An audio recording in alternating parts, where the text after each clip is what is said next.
Hello everyone. आज की कहानी विजयनगरम के राज्य से है।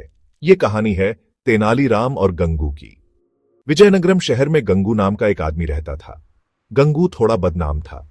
लोग कहते थे कि जो भी सुबह सुबह उसका मुंह देख लेता था उसका पूरा दिन खराब जाता था। अजीब है ना। ये अफवाह आग की तरह फैल गई और राजा कृष्णदेवराय के कानों तक भी पहुंच गई।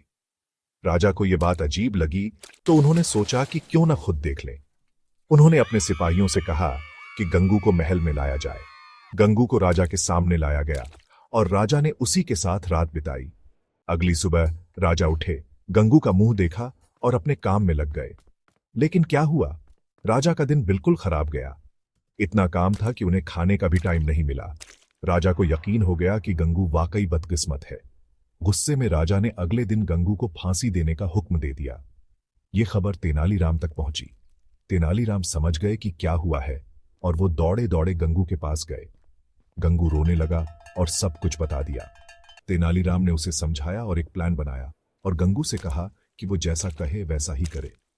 अगले दिन जब गंगू को फांसी होने वाली थी तो उसे अपनी आखिरी इच्छा बताने का मौका दिया गया।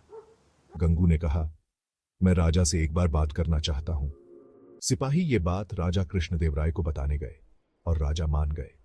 राजा के सामने खड़े होकर गंगू ने कांपते हुए कहा, महाराज, इस राज्य में मुझसे भी ज्यादा बदकिस्मत कोई है, उसे पहले सजा मिलनी चाहिए।